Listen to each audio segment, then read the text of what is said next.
What's going on, everybody? Welcome back to Fourth and Short. My name's Carter, and today I'm going to be breaking down my top 10 running backs going into next season.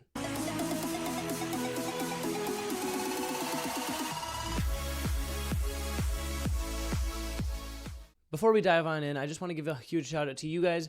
We have officially hit 200 subscribers, and I cannot thank you guys enough. So first off are some guys who just barely missed out on my top 10.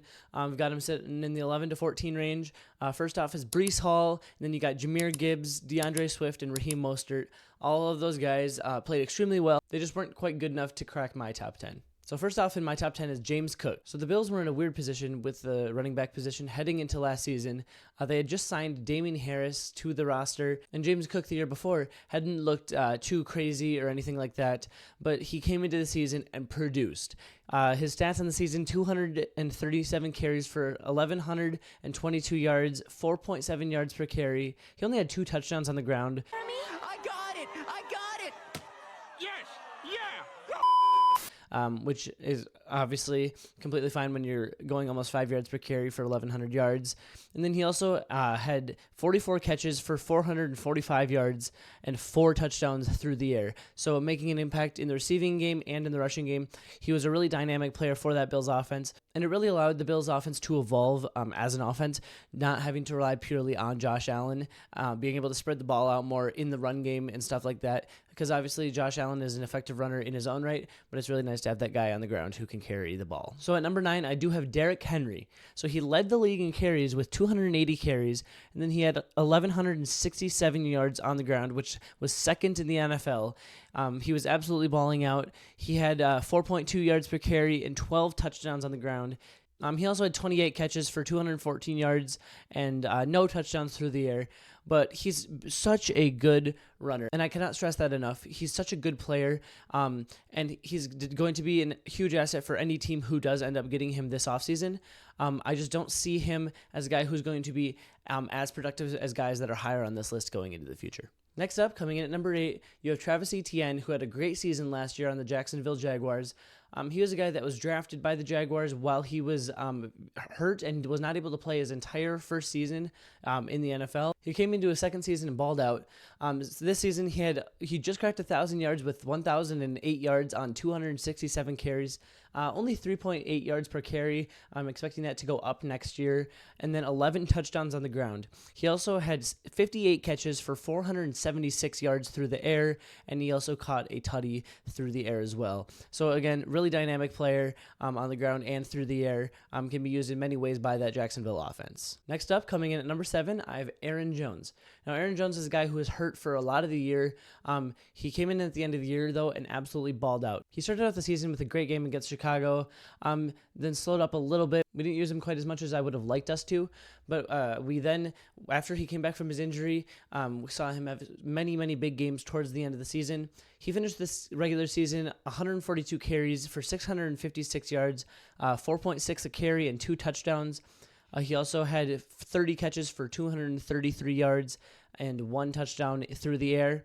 But what really sticks out to me is the playoff stats. So in 2 games in the playoffs, he had 39 carries for 229 yards, 5.8 yards per carry, and 3 touchdowns. He's an absolute dynamic player when he's on the field, and hopefully the Packers can draft a guy to fill in for him better than A.J. Dillon was able to, and so that he can split more of that work, so that when he's on the field, he has fresh legs, and he can do what I love to see him do. He had 3 touchdowns in Dallas. He had an absolutely phenomenal game, and then brought it into San Francisco, who hadn't allowed a 100-yard rusher in over 50 games, and got it done. He's just a great player, and I've got him at number 7. Coming in at number 6, you have Austin Eckler. So this is the point in the top 10 where these number 6 and up tend to separate themselves from the guys lower on this list. So Austin Eckler, he didn't have the best rushing stats. He had 179 carries for 628 yards, only 3.5 per carry and 5 touchdowns. But he also put in his work in the receiving game with 51 receptions for 436 yards and a touchdown. He's an absolute dual threat. He's super good. He went undrafted when he came into the league, came into the Chargers, and absolutely balled out. He's now going to find a new team most likely going into next season, and I think he has a huge upside with whatever team he lands on. Coming in at number 5, you have former NFL leading rusher in Jonathan Taylor. The young stud had 169 carries for 741 yards, 4.4 a carry, and 7 touchdowns. He also caught 19 balls for 153 yards and a touchdown. Nothing too crazy through the receiving game there. He definitely left a lot on the table this season. But I think going into next season with Anthony Richardson, he's going to get some work in the receiving game as a check down option for Richardson. And he's just a guy who can change a game with one run. You can give it to him after a touchback, and he takes it to the house, and the other team doesn't even know what hit them. So he's just a complete game changer, and I've got him at number 5.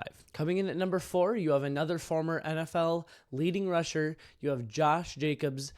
He's another guy who's going to find a new team going into next season, and I think he's going to ball out. He's super young, so he has a lot of upside in that area. He this season had 233 carries for 805 yards, only 3.5 a carry. Again, not great behind that Raiders O-line.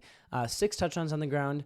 In the receiving game, 37 catches for 296 yards and no touchdowns through the air. But this is a guy who runs with such power and determination. He runs like his life depends on it every single play. And I think whatever team gets him for $8 million a year is going to be an absolute steal. And I think he's going to be a game wrecker for whoever signs him. Coming in at number 3, you have Saquon Barkley of the New York Giants, who again, another guy who's probably going to be switching teams this offseason. This season, Barkley had 247 carries for 962 yards. Again, a lower average on 3.9 per carry. He had 6 touchdowns on the ground. And then in the receiving game, 41 catches for 280 yards and 4 touchdowns through the air. So again, you're kind of seeing the theme with some of these next level guys where they didn't have super fantastic stats last year, but I think they're going to have amazing success on whatever team they do end up on. I can see Barkley going to Los Angeles to replace a guy like Austin Eckler and absolutely balling out with Justin Herbert. And then behind that O-line that is most certainly better than the New York Giants. So I've got him at number 3. So coming in at number 2, you have a guy who's really hard to place due to circumstances. I have Nick Chubb at number 2. He's a guy that completely broke his leg in week 2 against the Pittsburgh Steelers. Was really a not fun thing to see. You know, the pictures are really awful. So in these 2 games, he had 28 carries for 170 yards, 6.1 yards per carry. He was not able to get it in the end zone in the air or on the ground. But he's a guy who before this season I thought was the number 1 running back in the league.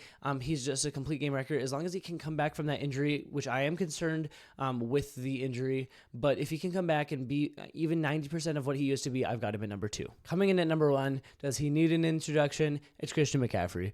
He was second in the league with carries with 272, first in the league with 1,459 yards, and then 4th in the league with 14 touchdowns on the ground, 5.4 a carry. He's an absolute beast. Obviously had a great O-line to run behind, but that's not changing coming into next season. And then receiving the ball, he had 67 catches for 564 yards and 7 touchdowns through the air. So this man had a total of 21 touchdowns. He was absolutely insane. Every time he got handed the ball, you knew good things were going to happen.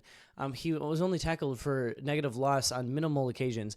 He's just an absolute beast of a player and a guy who would easily take over for the starter on any other team. So let me know what you guys think in the comments below. Is there anyone that I missed out on or should have had higher or lower? Comment down below. Make sure to subscribe if you enjoyed this video and check out my channel for more NFL content.